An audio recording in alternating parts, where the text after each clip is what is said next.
Director of the Swami Vivekananda Cultural Centre at the Consulate General of India in Durban, Dr. Chaitanya Prakash Yogi, Professor Radharaman Chakrabarti, Dr. Dikshita Padalkar, Mr. Sipiwe Mchunu, Ms. Zainab Priya Dala, Ms. Sheetal Singh, Ms. Sanjana Maharaj, Dr. Melissa Jinku, Mr. Soham Ramprasad, Mr. Piyush Khandelwal, distinguished guests and online viewers. Namaskar and welcome to Gurudev Rabindranath Tagore Jayanti celebrations, with today the theme being Understanding Freedoms through Gurudev Rabindranath Tagore. This program is also in association with, well, to celebrate India at 75.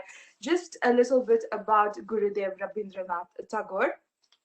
Tagore was the youngest son of Devendranath Tagore, a leader of the Brahmo Samaj, which was a religious sect in the 19th century Bengal, which attempted a revival of ultimate monastic basis of Hinduism as laid down by the Upanishads. He was educated at home, and although at the age of 17, he was sent to England for formal school education. He did not finish his studies there. In his mature years, in addition to his many-sided literary activities, he managed the family estate, a project which brought him close to touch with common humanity and increased his interest in social reforms. He's also started an experimental school at Shanti Niketan, where he tried his Upanishad ideals of education. From time to time, he participated in the Indian nationalist movement, though in his own non-sentimental and visionary way, and Gandhi, the political father of the modern India, was a devoted friend to Tagore ji, who was knighted by the ruling British government in 1915, but within a few years he resigned the honor as protest against British politics in India. Indeed, today we welcome a very renowned senior guest, and that is Professor Radharaman Chakrabarti, who will be interviewed by Dr. Dikshita Padalkar. Dr. Radharaman Chakrabarti is currently the project director at UNESCO-supported program in the International Understanding for Human Unity at the Ramakrishna Mission Institute of Culture, Kolkata. He was conferred as the Distinguished Swami Vivekananda Chair Professorship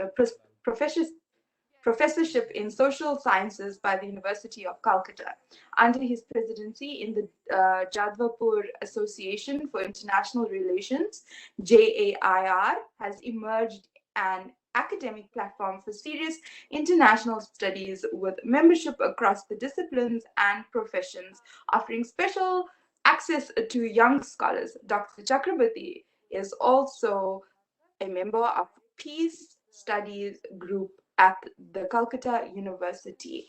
We welcome today Professor Radharaman Chakrabarti, who is going to be interviewed by Dr. Dikshita Padalkar, Director of Research Resources and Farm. Namaste and welcome, Professor G and Dr. Padalkar. Thank you, Srishti. Viewers, please join me in welcoming Professor Radharaman Chakrabarti, who will enlighten us with regards to the voluminous impact that Gurudev Rabindranath Tagore's literature has had on Indian society and the world at large. Professor Radharaman, welcome. Thank you so much. Thank you so much, Dr. Padalkar. Let us begin by, if you could please enlighten our viewers about Gurudev Rabindranath Tagore, his personality and his creative impact through his literature. Just a couple of sentences as forward to what I'm going to discuss now.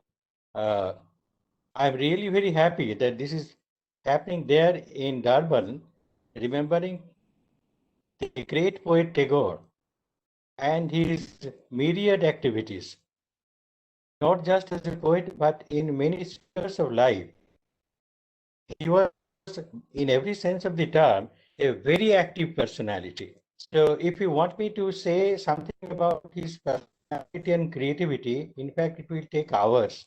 But let me just point out this thing that he was a myriad-minded genius, and he was not merely a poet extraordinary. He had profound interest in every aspect of life, and therefore he not only wrote and spoke, but also himself involved himself in many activities which concern human society, including his own society.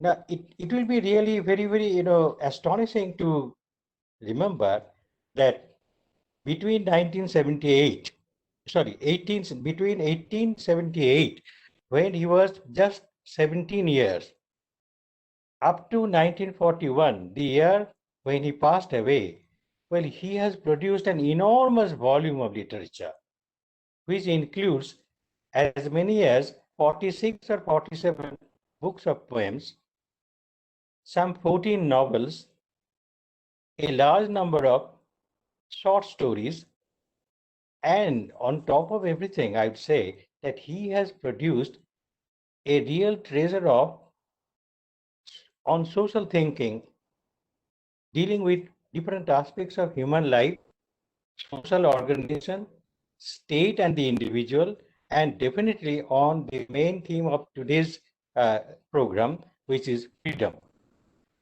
In fact, it will be no exaggeration if I say that one of the main guiding themes of Tagore's life,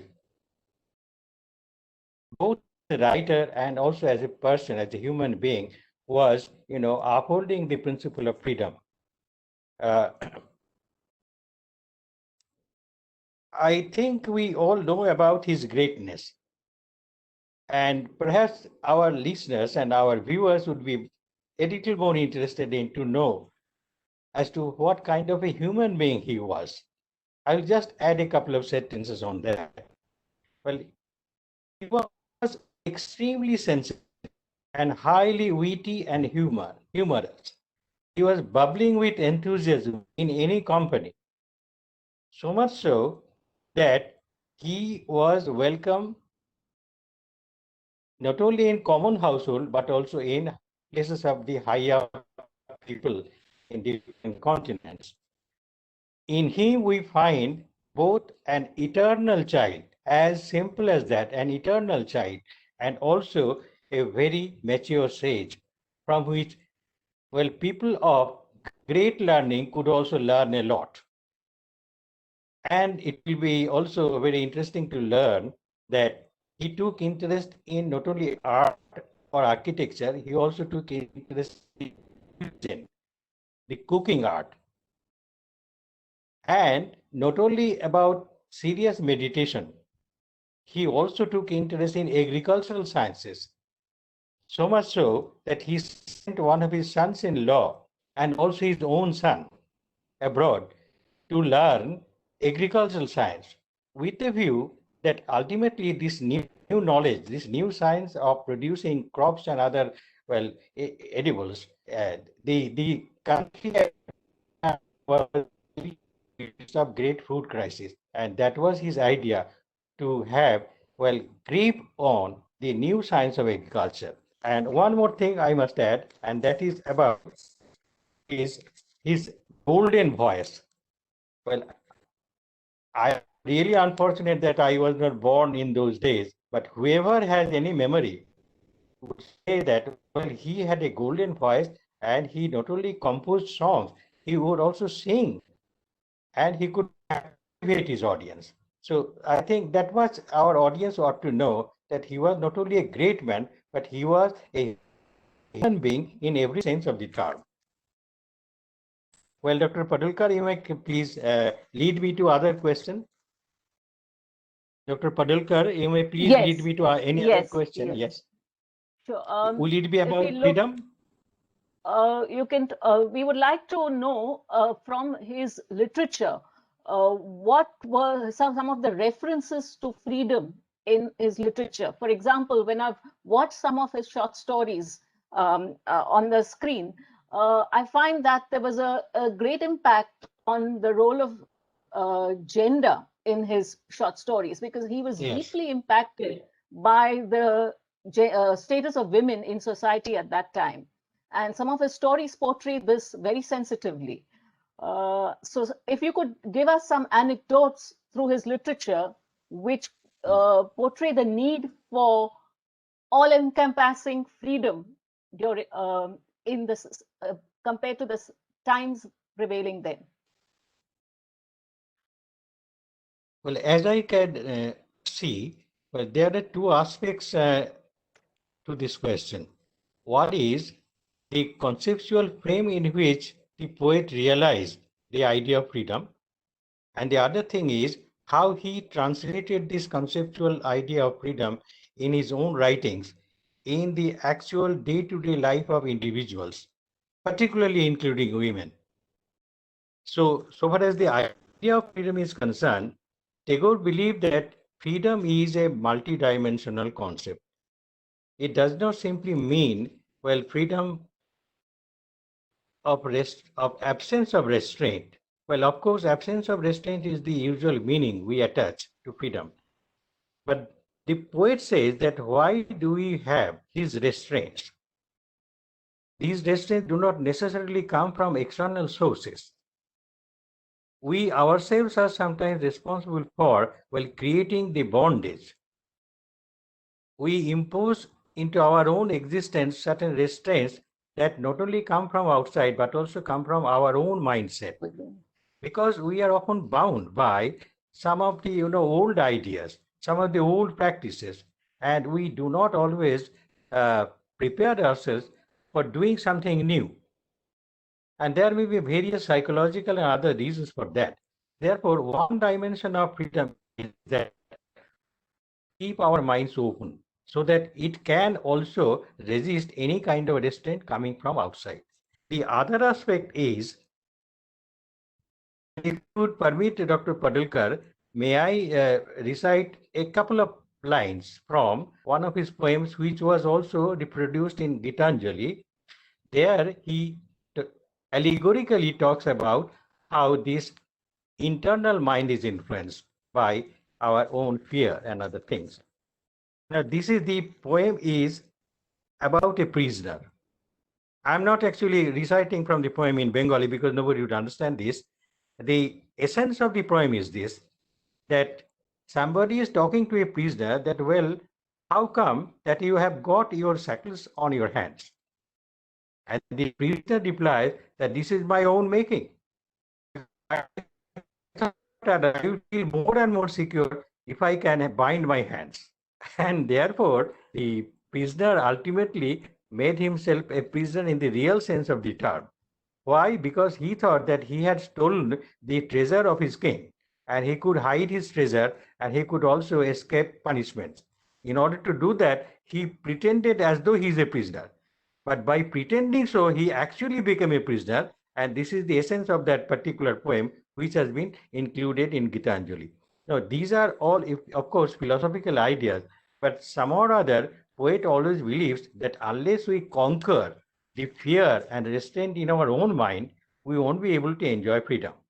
So, madam, you are very, very right that most of his writings abound in many instances of how, well, people should acquire and fight for freedom. So far as the position of women is concerned, well, India is one of the countries where, in spite of all our respect to the fair gender, in household and in various spheres of life, well, the women are yet to get their due. Now, in one of his short stories, which has also been filmed, the story is titled Strir is a letter. This letter comes from a wife to her husband, a husband who is very, very dominating, who is really the dictator of the house, and a husband who does not sympathize with the common people who are serving them, including a little girl who is acting as a housemaid. The wife tried her best to, well, convert her husband into a properly, sympathetic human being, but she failed. eventually she was forced to, well, leave the place along with that poor girl. And then from there, she wrote a letter to her husband that, well, if this is what you mean to be living in a household, I would say this is living in a prison. And there were many other, very sharp allegations against the husband. And I can see that what kind of a great revolutionary attitude the poet had as to the role of women, even if they are in the household. And I would also refer to another, story, which is it is a short story, and the title is Laboratory. Now, in this very short story, the poet revolutionizes the relationship between two male and female beings. Now, the conflict is between the attainment of high-level scientific knowledge and total devotion to the scientific experiments and all that, oblivious of the attention that a man ought to pay to his the partner, the female partner, maybe his wife or maybe his girlfriend, whatever it is. And this scientist ultimately got married to a Punjabi woman. And the Punjabi woman married him just because of the fact that she wanted to, well, get the husband into her entire total possession. And eventually she mesmerized her husband in such a manner that eventually the husband became, worthless. And when her daughter grew up and she fell in love, well, her mother behaved peculiarly, and she could see that now that her daughter is going to pay her back in her own coin, and she will not at all understand, she will not at all listen to the restrictions that the mother wants to impose on her. She says, well, I do not care about your scientific knowledge. I do not care about the laboratory that you have built up. I do not care about the money that it is promising, but I am interested in my friendship with my partner. This is a revolutionary story written in those days. So I can stop here now, otherwise it will take a long time. Yes, I think what one can say that he was one of the earliest proponents of what we now today very fashionably call the freedom of thought. Right. There's this great debate about the freedom of expression, the consequent freedom of thought, and I think this has been very eloquently. Sorry. The point is how you conduct your own life is entirely your own business. Yes. And it has also been very eloquently expressed in his very famous poem, Mind is Without Fear. Yeah. Yes. Should I recite a few lines? Please go ahead. How much time would you allow me? 2-3 minutes for this purpose? Sure, not a problem. Yeah, just 2-3 minutes. Yeah. I think the entire world must be with this, I would say, legendary of on freedom, where the mind is without fear and the head is held high, where the world has not been broken up into fragments by narrow domestic walls, where words come out from the depth of truth, where tireless strivings stretch its arms towards perfection, where the clear stream of reason has not lost its way into the dreary desert, and into that, I now skip a few lines, into that heaven of freedom, O my Father, Lord, let my country awake. This is his prayer to Lord God, that, well, to this land of freedom, let my countrymen awake. In fact, this gives one the strength of mind necessary not only to ask for freedom, but also to deserve it and to preserve it. and he interacted with a wide spectrum of global luminaries, and of course, leading to the Nobel in literature. So, if you could throw some light on the role that his free education, because he was largely homeschooled as well. Yes. So, the role that the free education that had on his thinking and his consequent contributions on the global stage during the freedom struggle. Yes. It's a very challenging issue, in fact, to address. But let me start with his childhood. And not that he was averse to learning. He was not truant. He didn't want to escape his studies. But the way schools were imparting education was simply an anathema to him. And I am quite sure that whatever he has learned at home, with the help of very eminent teachers engaged by his parents, well, that was 100 times better and 100 times also weightier compared to what anybody learns up to the master's degree. So much so that he had the ability to address several universities of the world when he, well, was a world figure. He had the ability to interact with leading poets when he was just, well, trying to, well, test the quality of his Gitanjali with in the company of poet Yeats and others. He had the ability to interact with a great scientist like Albert Einstein and the great historian of America, and I think Max Muller also was really highly impressed by the depth of his knowledge. Now, I am referring to all these points to mention that self-learning is a virtue, and it is very difficult to, well, achieve so much by way of self-learning. These are the days of distance education.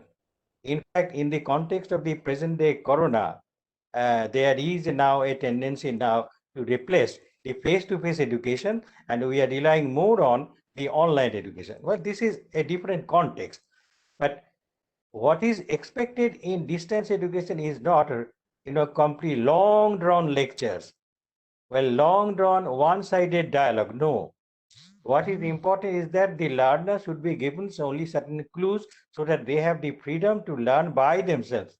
But in order to make them learn, make them read at home, you have to evoke their interest. You have to develop their interest in certain subject. And that's a great capacity of a great teacher. And that is what he was. Tagore built Shantiniketan right from the school stage up to the university level. And he was a model teacher himself, so that he could attract many different talents from different parts of India and also from abroad to show what teaching actually means. Teaching is not something to be dreaded, but teaching is performing art, like the actors in the stage, like the singers on the stage. And so this kind of performing art is a great,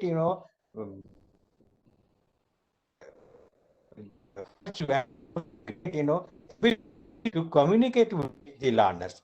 So the poet became a global figure, not merely because he obtained or he was awarded the Nobel Prize.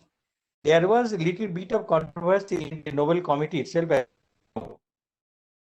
whether the poet laureate of England would be entitled to it, or whether a poet from a colony of Britain would be entitled to it. There is a great deal of debate. And the problem was the poet wrote it in Bengali, translated it in English, and discussed it with his poet friends in England. But somehow or other, his English was something of a different tenor and of a different spirit, that many of the selectors were confused whether how to judge it. Fortunately, there was only one member who knew Bengali,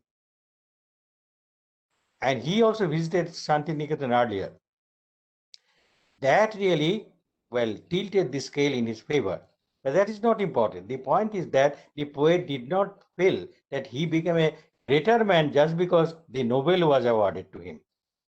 he thought that this many different windows before him, so he could become a world figure, and he could tell the world certain things which the world must know. Now, madam, as you have said, his long life witnessed the occurrence of two great wars, and his long life also witnessed a long-standing freedom struggle in India and outside India. So these two aspects must be definitely referred to. So far as the two world wars were concerned, the poet was apprehensive that the wars were coming, and that is why he traveled, and he also spoke at length in various auditoriums in Shanghai, in Tokyo, in various cities of America, in England, everywhere, in order to make people understand that the kind of nation state that you have built has actually become an aggressive organization, and you are trying to deprive other people of their freedom for no reason at all. And he had the guts. He had the guts to say that in the face of all those people. I wonder whether vice chancellors like myself, poor vice chancellors, have got the guts even to face up to the chief minister of the state. Very sorry to say that. We have come down to that level because I inherit the great tradition of Sar Ashutosh Mukherjee, the only vice chancellor I call vice chancellor, because he had the guts to tell the governor general sitting beside him that, well, I do not care for whatever little grant you are going to give me. Even if you don't give me, I don't care. But my dear students, agitation, agitation, agitation, freedom first, freedom second, and freedom last. These he could say in the presence of the governor general. These, this is called freedom. This is called, power of the mind, strength of the mind. So, and as a world figure, naturally, he was very much respected by, what the people, no doubt. This was a bit misled, I would say. This was perhaps the when he was attracted by the developments going on in Central Europe, South Europe. He was invited with great deal of honor by the ambassador of Italy, and the poet was there. Great welcome of the land, also by Duce Mussolini. Now, somehow or other, the left liberals of those times thought that the poet had fallen into a trap. So what actually attracted the poet was not the doctrine of fascism, the doctrine of state control. What fascinated him is the discipline that a country like Italy could enforce on people. Discipline is something necessary. Although he was a worshipper of freedom, he knew that for his own countrymen, discipline is also very, very important, and that discipline should be for a good purpose. The only thing that poet missed was that there was no good purpose behind Duce's mind, and that's different. And eventually he was disillusioned when he talked about it with other European scholars. The poet had a very open mind, and he had curiosity of everything that is only need to happen in it was coming into reality of socialism union. Completely different civilization, as he calls it in his letter, Russia Chithi, letter from Russia. It has been translated, and here the poet admires the kind of freedom that the people ultimately gain out of the revolution, and how opportunities opened up for self-development, etc., etc. But at the same time, he also was very, very, critical of the attempts on the part of the Soviet state to, what should I say, to regulate the minds of the people, to shape them into one particular, group of people who had no other idea than the Soviet brand of socialism. He resented that. He said that you are actually chaining your people. That is not the way to build socialism. Socialism is there for the kalyan, for the welfare, well-being of the people. So he was very outspoken on that point. And coming to his own land, he told people that, well, don't be so much, over enthusiastic about your national movement. Well, all I can find that there was early a movement of mentorship. Well, prayer and appeal. The government was not moved. The colonial government was not moved. Then you have the revolution movement. Well, that's good. But what kind of a revolution is this? If this is only practiced by some romantic young men, and then ultimately they forget about the welfare of the common people. And he was a member of the National Congress, National Party, the Congress Party, Indian National Congress. And he also presided over several sessions of the Indian National Congress. He was not an armchair poet. He participated in politics. And there he chastised the English educated members of the Congress Party. Well, I address the people in Bengali. This is the tongue of the people, and you should associate the people with this movement. Otherwise, your national movement is not at all national. It is urban, local movement. And he was rather jeered at by those people, and they said that what are these chasar and bhuso, that means the tillers of the soil, going to do about the country? He said that these chasas and bhusos, these tillers of the soil, ultimately will liberate the country, not people like you. So he was very, very, active in political sphere, but he was not, to be very frank. So you brought us to a very important note there, that there were two views to freedom. One, of course, was political freedom and consequent economic freedom, which also, but there were streams of thought which believed in nationalism. And there was another stream of thought which said nationalism was a narrow concept of freedom.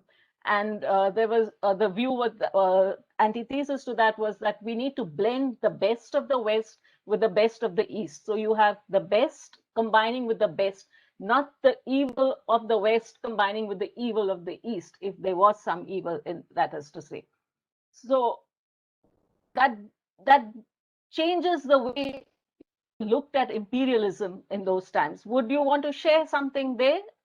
In fact, his work, Ghare Baire, deals with this concept of narrow nationalism versus a broader view of global nationalism. Yes. Would Well, you like Dr. to share your Padalkar, you thoughts? have very beautiful. Yeah, Dr. Padalkar, I am very impressed by the way you have put the whole thing in a nutshell, and that carries the essence of poet Tagore's, approach to the national movement. The poet was critical of aggressive nationalism, but he was not at all against national awakening. This is a fine distinction which people sometimes miss when talking about the poet's critique of nationalism, which is there in his lectures. But the poet wanted a national awakening first. The national awakening would lead to a more positive approach to nationalism or nation building. That will come later. So for national awakening, his program was this, that the state has never been superior in the life of Indians for ages and ages.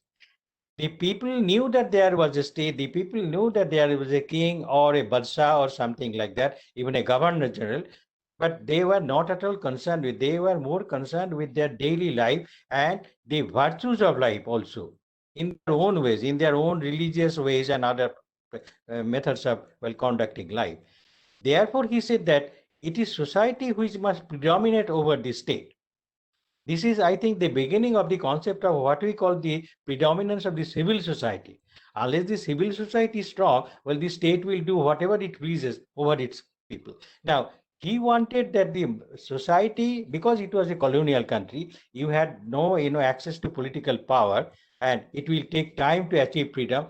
Freedom will come later on, but till then, try to strengthen and rebuild your society, because there are so many, deficiency in our. There was the caste division, there was the religious division, there was so much of distrust between the different communities, there was little communication between different parts of the country.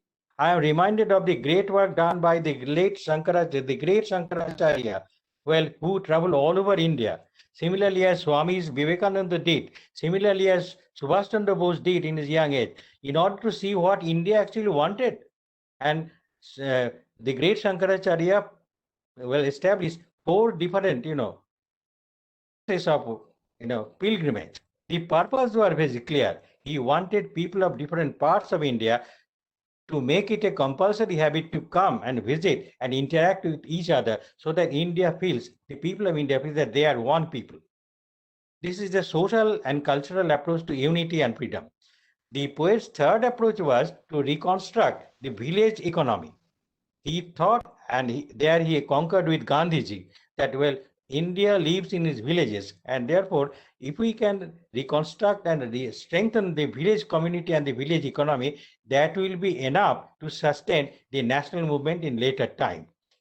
National movement is being organized from the urban centers, but ultimately the energy, the supporting energy would have to come from the villages. And last of all, education. Education is not the last, but the important, the first thing of life. He said that, well, people learn not by the books. As Swamiji says, that if you had a huge library, that you never think that you'd run riot in your brain. It is not necessary to read books only. It is necessary to learn from life itself. And the common people of India, the common people of any country, they learn by their day-to-day experience. This should be the source of learning as well. And so far as Ghare Baire and a certain and Chaturanga and a couple of other, literary creations, where the poet had, very serious difference with his contemporary writers and also political leaders. Some writers thought that the poet was abandoning the national movement, which was a very wrong impression. The poet said that this is not the way to carry on the national movement. I think you are basking in front of the so-called national movement. Actually, you are not contributing anything at all. And then there was some difference between the great novelist Sharat Chandra Chatterjee, who was a great devotee of the poet, because the poet refused to write an introduction to his revolutionary novel Pother Dabi, where the novelist Sharat Chandra Chatterjee depicts a long story of revolutionary movement against the colonial government. It has got its romantic appeal also, etc., etc. Now, the poet also appreciated his work. The poet said, no, I am not going to write an introduction just because you want to protect your work from the wrath, from the anger of the British government. You are afraid that this is going to be proscribed. Yes, it was going to be proscribed. The poet says, why don't you be prepared to accept also that and take it as a challenge to your life? Let it be proscribed, but that does not kill your book. Somehow or other, the novelist was disappointed. And a third group of young people who were writing at that time, but they could see that they could not, outdo Tagore. It was impossible to outdo Tagore. So they brought in a new kind of criticism. They said that, well, the poet's method of, writing is old. He is writing verses from, the kingdom of his, imagination. But he is not writing anything about the common people. The poet said, well, I now recite from his Bengali poem from my memory. Amar kobita jani ami, hoy nai se sarbottro gami. I know that my poems, my writings have not reached everywhere. It has not reached the common people. And I am looking the emergence of that poet. Se kobir bani lagi kan pete achi. Se kobir bani lagi kan pete achi. I am waiting for the words coming from that kind of poet, that young poet, who would actually speak out for the common people. I am not a common man, but still I empathize with them. And I would add in this connection that the poet was so much impressed with the young poet Qazi Nazrul Islam. He had all the blessings of the poet, and he had great admiration. And another young poet who was not contemporary, he came later. He was very, very leftist in his own political outlook. but he is remembered for the strength with which he wrote his poem. He is called Sukanto Bhattacharya, the leftist poet who died at a very young age of 19 or 20. Whatever he wrote, well, was so, full of spark that I also admire even at my age. And he wrote a poem in paying respect to the great poet Tagore, that whatever I have learned, whatever I inspired me, came from that man. So, madam, although there was a lot of differences, in fact, I would also talk about the great leader Chittaranjan Das, the Deshabandhu Chittaranjan Das. He also somewhat disturbed, and he thought that the Tagore was not sympathizing with the national movement because he was much more concerned with internationalism. C.R. Das said that Tagore was being more concerned with internationalism than nationalism. These are all wrong impressions carried by many people. Otherwise, you see, on the whole, I would say that the poet provided the great impetus. That is why he chose Subhash Chandra Bose. Subhash Chandra Bose as Deshanayak. His earlier choice, his earlier hero was Mahatma Gandhi, whom he called Mahatma, because he thought that he is a different kind of leader, answering the needs of the people. And now, because of whatever happened in the Tripuri Congress and other conspiracies, well, Tagore said that now we have to rely on a young leader like Subhash Chandra Bose. So I think I have spoken in at length. Maybe I have gone out of my limits. No, nothing like that. But I think what this has led to is the fact that he was maybe a step ahead, or maybe he wanted what we call collective conscious level to be raised across India. And when you talk of the young poet, that brings us to our next point of discussion is how is that idea of freedom, what we call complete freedom or empowerment of the individual, still relevant to modern India and modern society? And what role can it play in the development of youth going forward? Given that he was, Tagore was a founder of open education in those times. Yeah.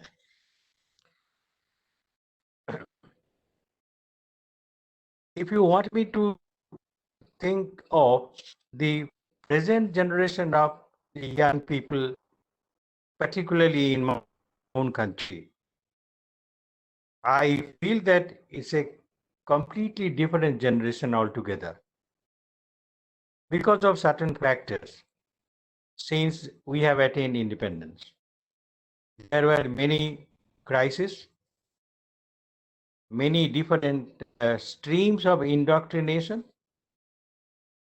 many different challenges to earn livelihood, and also many ways to misguide the youth, institutionally and also by, well, political leaders.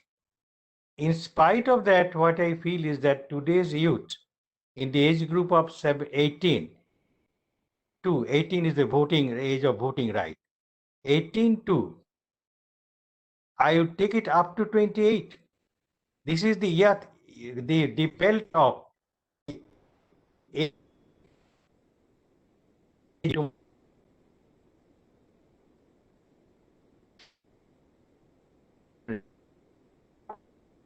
lived easily. They understand what is what. And therefore, we have to in such a manner that they understand that the poet lived long before, well, he still can be treated as a contemporary figure. This will come if we tell them that, well, you read his short stories. You read his short stories, you will find that how he can depict characters of young boys, young girls, and also the pathos, the sorrowfulness of a boy who is confined all the time at home, Daghar, and also the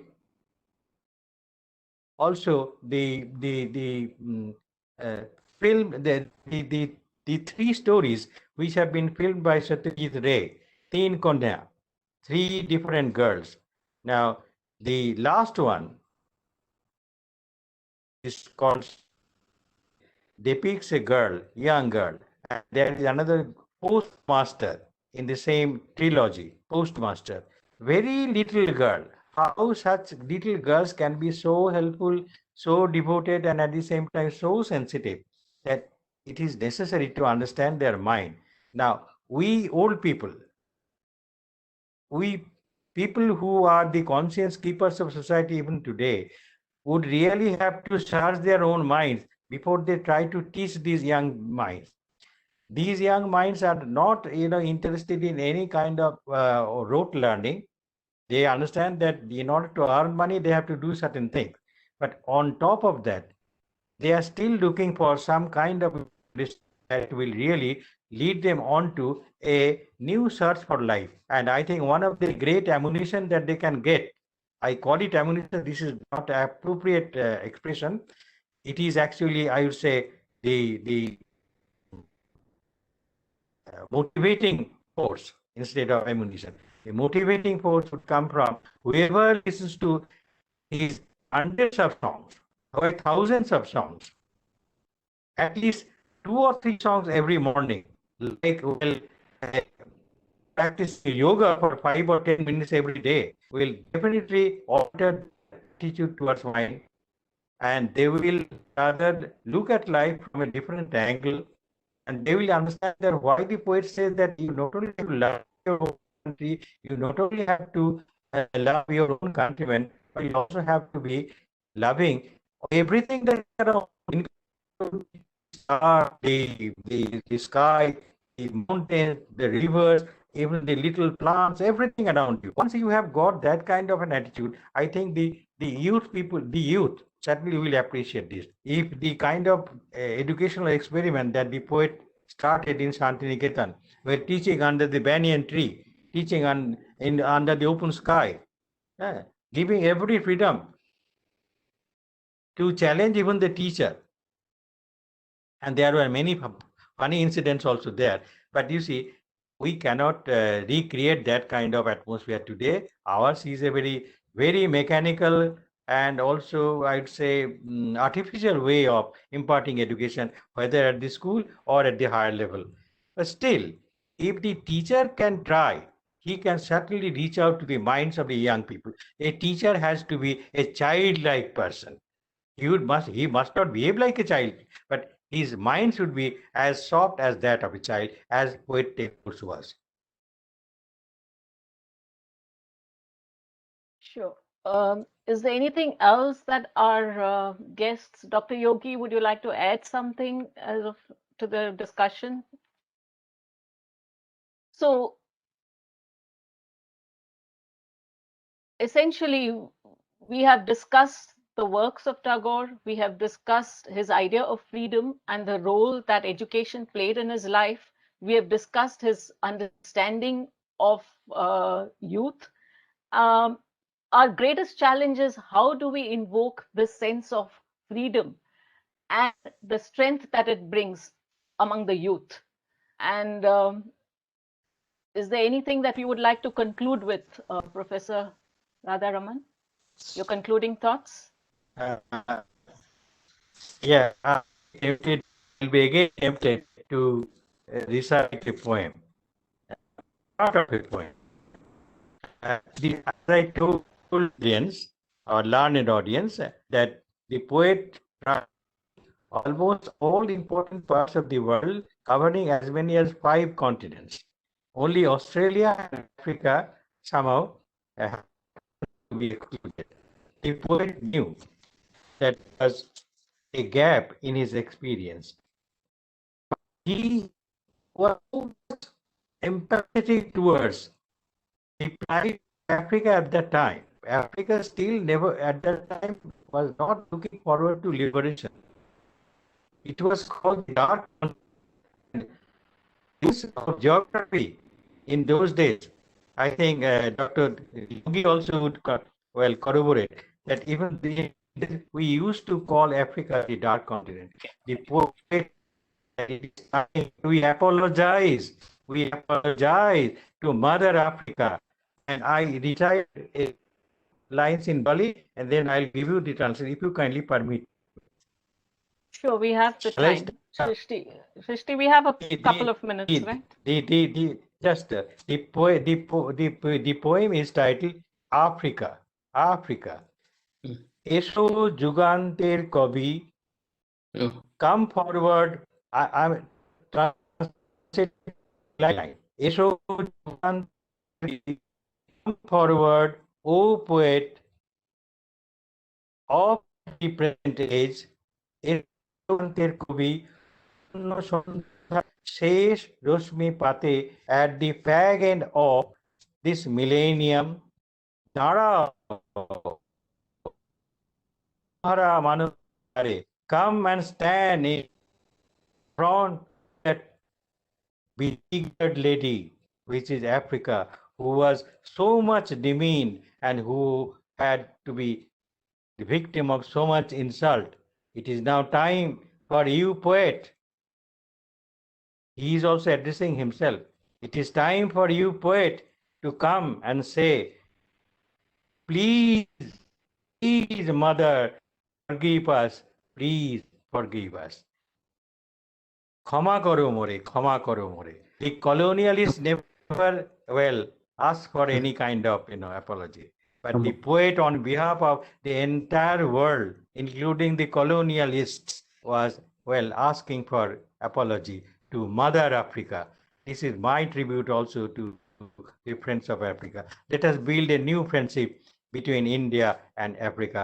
And my namaskar, my pranam to Dr. Yogi, my affection and admiration to the and everyone, Pidus Khandalwal, everyone of the Indian Consulate and also the Vivekananda Society. This has been a wonderful evening for me. Thank you so much.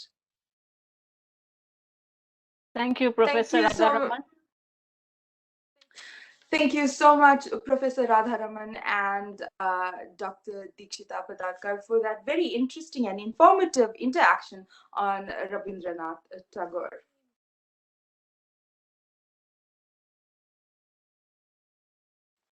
Next, we will have a poetry recitation by author Ms. Zainab Priya Dala.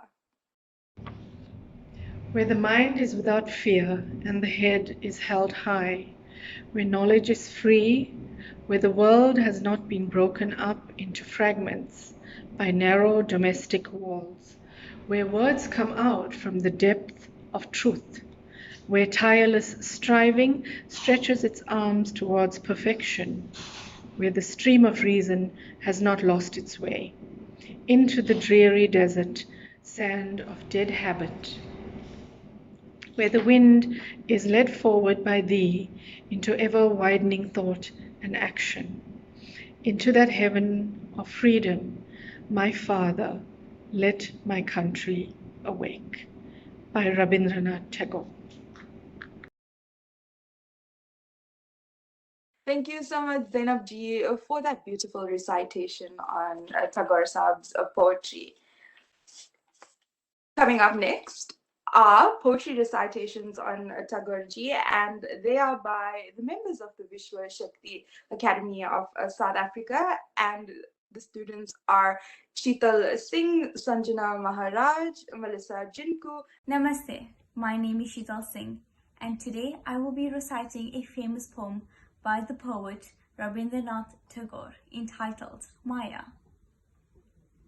That I should make much of myself and turn it on all sides, thus casting coloured shadows on thy radiance. Such is thy Maya. Thou settest a barrier in thine own being, and then callest thy severed self in mirrored notes. This thy self-separation has taken body in me. The poignant song is echoed through all the sky in many-coloured tears and smiles, alarms and hopes. Waves rise up and sink again. Dreams break and form. In me, is thy own defeat of self. The screen that thou hast raised is painted with innumerable figures, with the brush of the night and the day. Behind it, thy seat is woven in wondrous mysteries of curves, casting away all barriers, lines of straightness. The great pageant of thee and me has overspread the sky, with the tune of thee and me in the air is vibrant, and all ages pass with the hiding unseeking of thee and me. Namaste. I am Sanjana Maraj and I will be reading the poem Senses by Rabindranath Tagore. Deliverance is not for me in renunciation. I feel the embrace of freedom in 1,000 bonds of delight. Thou ever pourest for me the fresh draught of thy wine of various colours and fragrance, filling this earthen vessel to the brim. My world will light its 100 different lamps with thy flame and place them before the altar of thy temple. No, I will never shut the doors of my senses. The delights of sight and hearing and touch will bear thy delight. Yes, all my illusions will burn into illumination of joy, and all my desires ripen into fruits of love. Thank you. Hello everyone out there, I am Dr. Melissa Jinku, and I'm going to be reading you a poem by the great Rabindranath Tagore. I'm very excited to be a part of this, and especially this poem. It's a very powerful poem, it's a very painful poem, it's very masochistic, and it's about how we can punish ourselves and want to punish ourselves and continue punishing ourselves for something or someone or a regret that we have in life. So I hope you enjoyed it as much as I have. So let me not forget. If it is not my portion to meet thee in this life, then let me ever feel that I have missed thy sight. Let me not forget for a moment. Let me carry the pangs of the sorrow in my dreams and in my wakeful hours. As my days pass in the crowded market of this world, and my hands grow full with daily profits, let me ever feel that I have gained nothing. Let me not forget for a moment. Let me carry the pangs of the sorrow in my dreams and in my wakeful hours. When I sit by the roadside tired and panting, and when I spread my bed low in the dust, let me ever feel that the long journey is still before me. Let me not forget a moment. Let me carry the pangs of the sorrow in my dreams and in my wakeful hours. When my rooms have been decked out and the flutes sound and the laughter there is loud, let me ever feel that I have not invited thee to my house. Let me not forget for a moment. Let me carry the pangs of the sorrow in my dreams and in my wakeful hours. Thank you. Thank you so much for those beautiful poems and narrations to Sheetal ji, Sanjana ji, Melissa ji, and Soham ji. We've come to the end of Guru Rabindranath Tagore Jayanti celebrations. And with that, I'd like to call upon Mr. C.P.W.M. Chunu from the Swami Vivekananda Cultural Centre at the Consulate General of India in Durban to render this afternoon's vote of thanks. Namaskar. Greetings to all of you. On behalf of Swami Vivekananda Cultural Centre at the Consulate General of India in Durban, I am so honored today to deliver a vote of thanks on today's program, Gurudev Rabindranath Tagore Jayanti celebrations, under the theme Understanding Freedom through Gurudev Rabindranath Tagore.